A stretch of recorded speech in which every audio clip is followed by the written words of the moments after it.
Nah, Ibu Ketua Umum IKKT tidak mau kalau ada anggotanya bangkrut. Maka diajak kita halal bihalal. Tujuannya apa? Kalau ada kemarin kau dendam, ayo sudah lupakan. Ada kemarin yang sakit hati, kata Ibu Ketua tadi, sudah lupakan semua ini. Mari kita saling maaf memaafkan. Saya sakit hati Ustadz, biarkan sakit hatinya Ibu, Allah yang balas.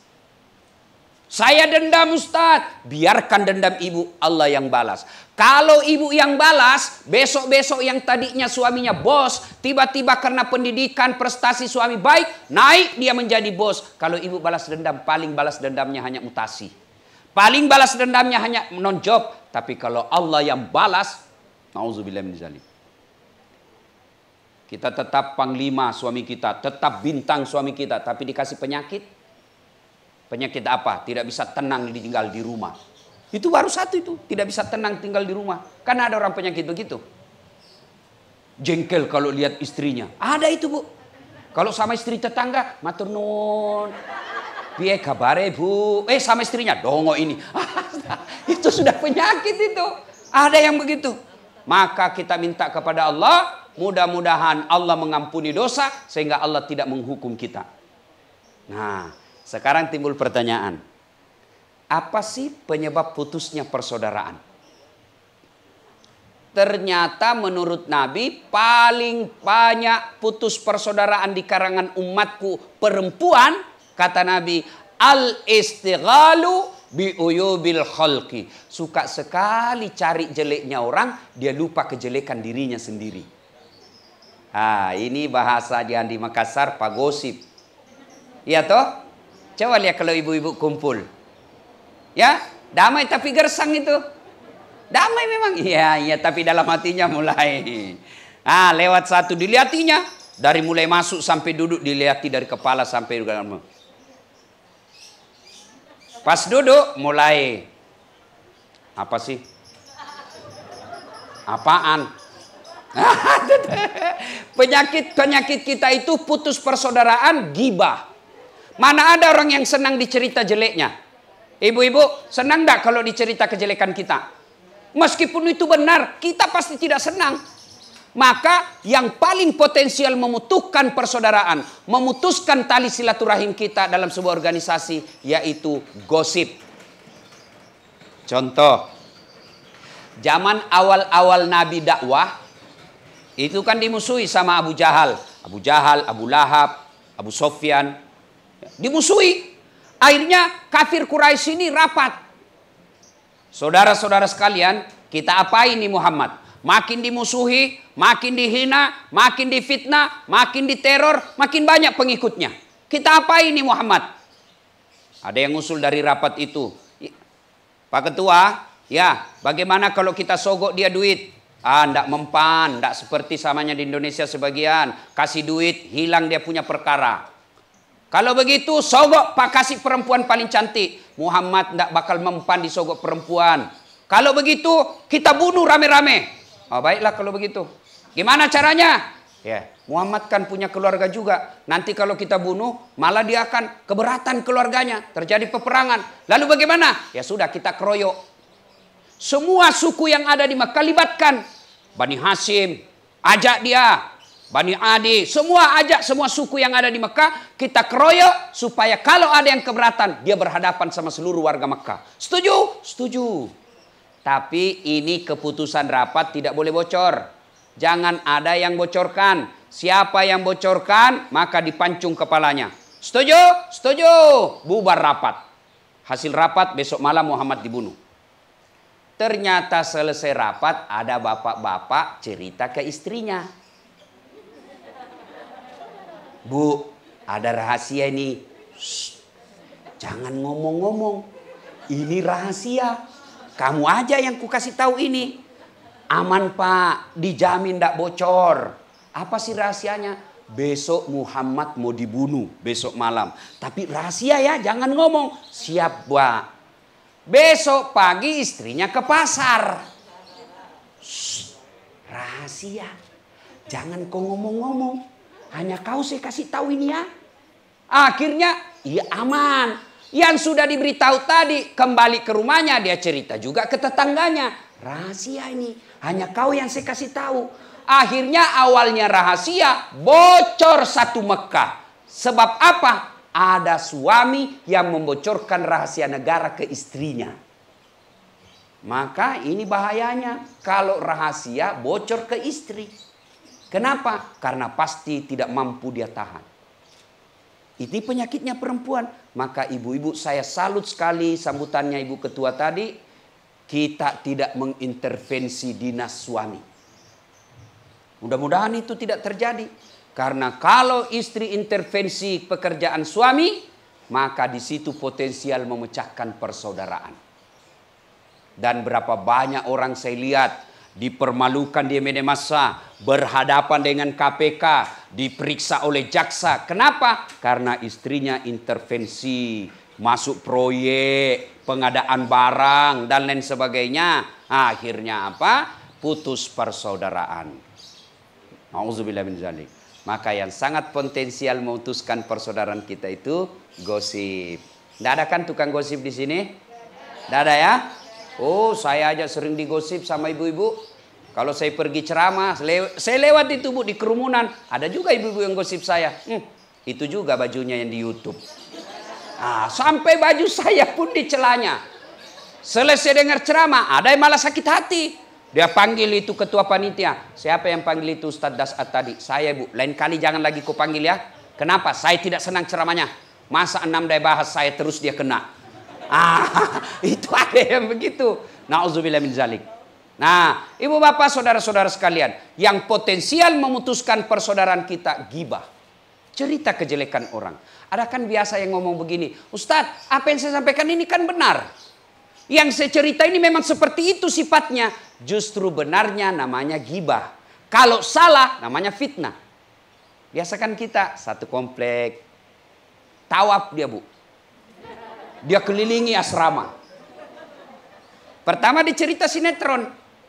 Kau lihat enggak sinetron tadi malam? Iya, jelek betul sifatnya suaminya. Iya. Kasar. Lama-lama dia bilang, jangan ribut seperti tetangga kita. Tadi sinetron diterima, langsung ditransfer ke tetangga. Dan begitu dia bilang tetangga, iya memang betul. Padahal dia tidak tahu urusan. Suka sekali ikut campur. Demi Allah, orang yang selalu cerita kejelekan orang, habis amalnya. Meskipun hitam jidatnya gara-gara sholat. Ini bibirnya kering gara-gara sering puasa Senin Kamis. Tapi selalu basah karena dia cerita kejelekan orang. Bangkrut nanti di akhirat. Maka yang terbaik, ibu-ibu keluarga besar IKKT. Kalau ada yang datang bawakan gosip, Assalamualaikum, Waalaikumsalam. Bu, itu Bu, suaminya, istrinya rajin betul majelis taklim. Tidak pernah alfa majelis taklim. Tapi kok suaminya jahatnya, suaminya selingkuh. Kalau ibu mau dapat pahala, lebih baik ibu ucapkan, na'udzubillah min zalik. Kita berlindung kepada Allah dari keburukan seperti itu. Mudah-mudahan suami kita tidak berlaku seperti itu. Itu yang baik. Jangan malah, iya memang benar itu. Saya juga tahu. Ini namanya ikut campur. Ibu-ibu yang suka ikut campur nanti takdirnya seperti tauge. Tahu tauge Ibu? Tahu tauge? Coba kan itu ikut tauge itu suka ikut campur. Kita bikin pecel ada. Iya kan? Tahu isi ada. Gado-gado ada. Soto Banjar ada. Karena toge selalu ikut campur, maka Allah takdirkan sampai sekarang ini tidak ada toge yang lurus, semuanya bengkok. Maka kalau ada istri-istri di sini pagi-pagi gosip beli sayur, teriaki saja, pagi-pagi toge nih Maka demi Allah, ibu meskipun rajin puasa, sholatnya baik, kemudian tadarusnya lancar, Senin Kamisnya bagus, tahajud hampir tiap pekan, tapi dia suka jahat sama orang, habis amalnya. Maka berhentilah cerita kejelekan orang. Begitu kita cerita jelek orang, habis amal kita. Maka saya kadang-kadang orang bilang, Ustadz, itu dia tidak senang kamu Ustadz. Kok bisa? Dia ceritai kamu. Oh berarti Alhamdulillah dia senang saya. Kalau dia senang kenapa dia cerita Ustadz? Iya dia senang saya itu. Maksudnya Ustadz, karena seluruh amalnya nanti dia berikan ke saya. Maka kasihan 30 Ramadan kita puasa, 30 Ramadan kita tadarus, kita 30 Ramadan kita taraweh, hancur gara-gara gosip. Maka hindari. Ibu ketua tentu tidak mau, beliau sayang kepada kita, maka dikumpulkan kita di tempat ini agar kita tahu bahwa bahaya cerita kejelekan orang. Satu. Yang kedua, yang bisa memutuskan persaudaraan selain bergibah, apalagi dengki. Kok bisa dia bisa naik itu? Kok bisa dipromosi? Suami saya lebih senior. Jangan sangka buruk, sangka baik saja. Allah pasti memberikan kita sudah sesuai dengan kadar kemampuan. Jangan pernah sangka buruk. Kok suami saya tidak dipromosi-promosi? Kok suami saya kok tidak jabatan? Suami saya dapat jabatan kok tidak layak? Sangka baik saja, Allah pasti kasih yang terbaik. Tugasnya ibu, seperti ibu ketua tadi, doakan suami. Jangan malah mendengki. Datang suami kita dapat kabar mutasi suami kita tidak layak. Maka istri yang baik seperti Khadijah. Jadi ketika suami dapat mutasi yang tidak layak. Ketika suami tidak dapat promosi yang baik. Istri hadir memberi semangat. Ketika itu kan Nabi kedinginan menggigil. Khadijah hadir. Ya Rasulullah, jangan kau cemas, jangan kau ragu. Kalau tidak ada yang percaya sama kau ya Rasul, sayalah orang yang mendukungmu. Kalau kau butuh harta, saya jual cincinku, saya jual hartaku, pakai semua hartaku untuk dukung kamu ya Rasul. Itu istri yang baik. Bang, tidak usah cemas bang, Allah sudah takdirkan. Bagaimanapun Allah sudah kasih, biar abangnya berusaha, kalau Allah tidak restui tidak jadi bang. Maka peluk suami kita, lalu kita laju nyanyi. Bila kamu di sisiku, hati rasa syahdu. Enak suami kita, langsung tenang. Suami lagi ngomel-ngomel, berantakan rumah. Wah, istri hadir. Dia peluk lagi suaminya dari belakang sambil menyanyi. Insaplah, wah. Kan nyaman itu suami. Cuma lagu-lagunya ibu-ibu sekarang bukan lagu-lagu seperti itu. Kalau lagu-lagu ibu modern sekarang apa? Ampun Banjago, Banjago. Apa itu Banjago, Banjago? Lagi putar ke kiri nona, putarlah ke apa itu putar-putar? Coba kalau lagunya bagus-bagus. Ya, suami dikasih dorongan, motivasi. Ya, selesai pergi suami bertugas di kantor, WhatsApp-nya istri masuk. Bang, jangan cemas bang. Allah telah mengatur semuanya. Jangan menghalalkan segala cara. Saya istrimu di rumah. Apapun hasilnya, yang penting halal. Kau pun pulang dengan selamat tanpa duit. Saya sudah senang dan bangga. Salam sayang selalu dari istrimu di rumah. Wah. Senang kita sebagai suami. Benar. Ibu-ibu, pernah WhatsApp suaminya begitu? Pernah? Paling WhatsApp-nya, jangan lupa saya nggak beli gas. Iya kan? Nah, kalau kita saya ini Ibu Jenderal, saya senang betul kalau saya dapat kiriman video dari istri saya lagi ngajar ngaji. Saya rasa ya Allah tidak sia-sia saya menjadi suami. Tapi kalau masuk WhatsApp yang tidak enak, suami pasti pusing mikirnya. Di kantor sudah dimarah-marahi sama komandan. Sudah benar malah ditendang. Siap salah komandan, siap salah komandan. Ayo. Sampai di warung kopi dikejar tagihan. Di jalan macet. Sampai di rumah dimaki-maki lagi sama istri. Bodoh memang kamu. Kenapa kau tidak lawan? Apa mau dilawan? Nah, dia panglima. Ada kan begitu. Iya toh. Maka yang baik datang suami. Ibu hadir seperti Khadijah. Kalau ibu hadir seperti Khadijah, siapapun yang goda suami ibu, dia akan berkata, sorry, istriku adalah bidadari di rumahku. Tidak ada apa-apanya buat kau. Tapi kalau dapat, ditelepon kau di mana? Lagi di mall, apa tanya-tanya. Tengah hari ditelepon lagi jogging. Ditelepon lagi sore, lagi mana? Bleaching. Begitu suaminya pulang, kasihan tugas, di kantor dimarah-marahi. Dia berharap sampai di rumah ada istrinya yang sambut. Sampai di rumah, buka tempat makan, tidak ada. Istrinya juga, suaminya juga tidak ada. Dia telepon istrinya, lagi di mana? Belum pulang, kamu kok banyak sekali tanyamu, gajimu aja yang sedikit. Tanyanya banyak, gajinya sedikit. Istri tentara kan sedikit gajinya. Iya toh? Iya. Iya. Ya mau dia apa, sudah itu dari negara. Maka ibu-ibu yang bagus, motivasi suami. Begitu suami, kirimi video-video yang baik. Bang, saya lagi dengan cucu nih, ngajari ngaji. Senang kita sebagai suami. Ini rahasia buat kami nih, ibu-ibu nih tahu. Tapi kalau suka ngomel, menghasut suami, apa kek kau sikat di kantor? Kamu kasih cincin ini hanya cincin nikah sekali-kali, tidak pernah lagi ada tambahan.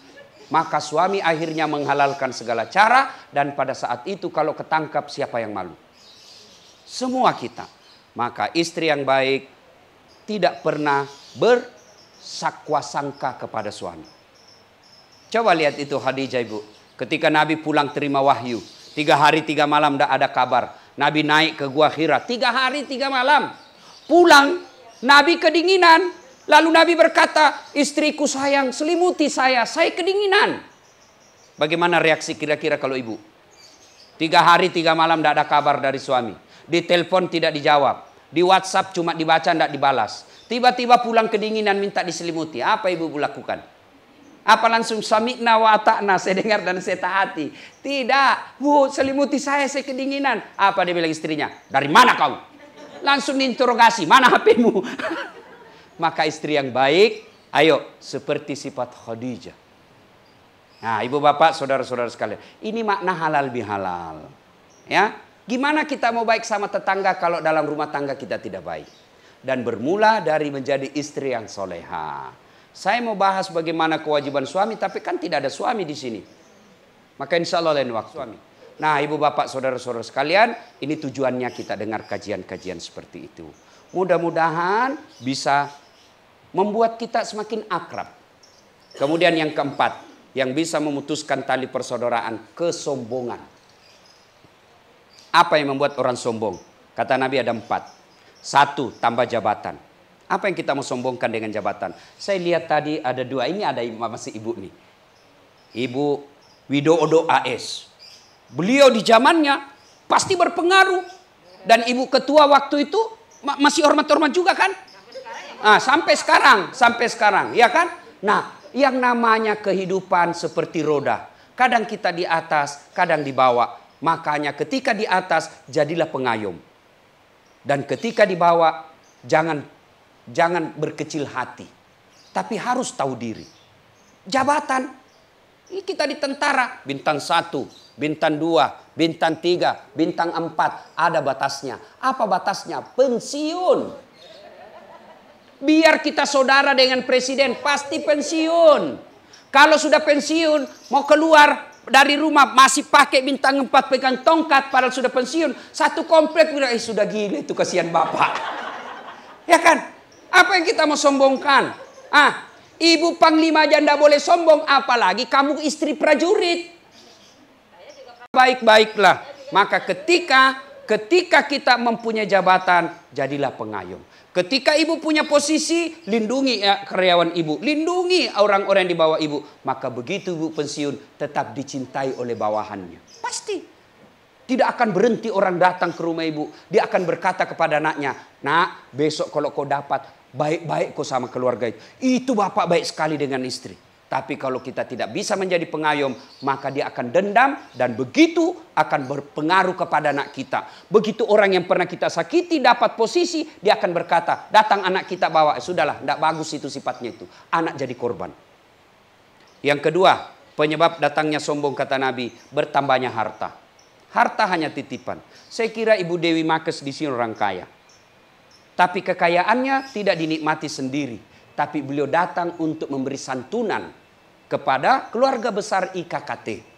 Dan orang yang rajin bersantun, menyantuni orang, berderma, itu panjang umurnya.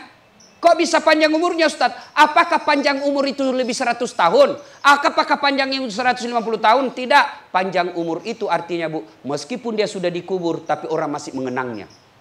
Itu biasanya orang dermawan. Kalau orang pelit, jangankan meninggal, masih hidup aja didoakan kita sial.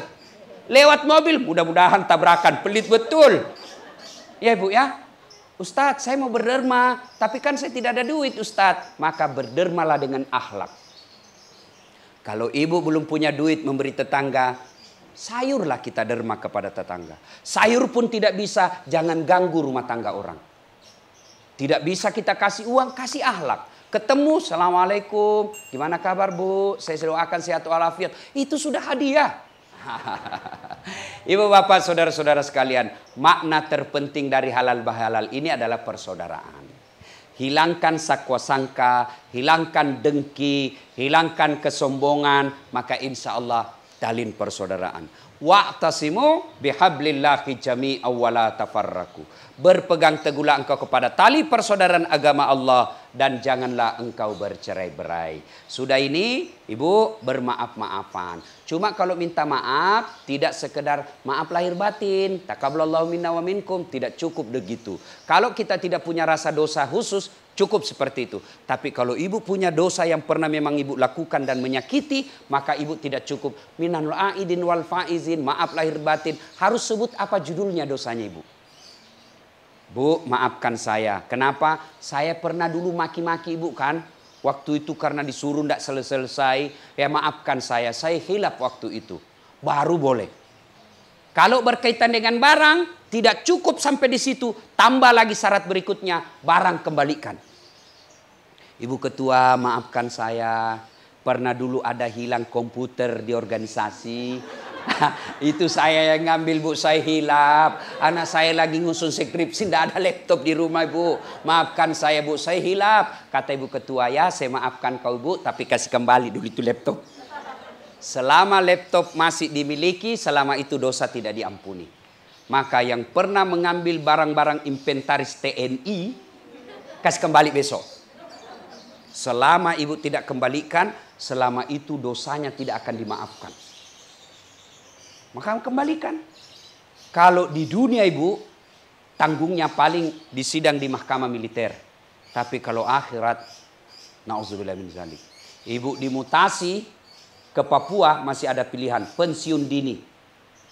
Ibu dipindah masih ada pilihan, saya berhenti. Tapi kalau sudah masuk kubur, senang tidak boleh lagi keluar. Tinggal kau di situ. Bahkan kalau ibu keluar, lari satu kompleks sama ibu. Maka sebelum itu terjadi, mari berhalal bihalal. Betul sekali apa yang ibu katakan, ibu ketua umum tadi katakan, halal bihalal adalah tradisi bangsa Indonesia. Yang halal bihalal ini bahasa Arab, Ibu Dewi, ini bahasa Arab. Kalau ibu ke Arab tidak ketemu ini halal bihalal. Halal bihalal ini hanya ada di Indonesia. Di Malaysia tidak ada. Kalau Malaysia istilahnya open house. Kalau Indonesia halal bihalal. Apa makna halal bihalal itu? Kalau di Indonesia kan saling menghalalkan. Jadi tidak ada faedah halal bihalal seperti ini kalau kita tidak memaafkan apa yang pernah orang salah kepada kita. Suatu kali Nabi lagi duduk-duduk di masjid.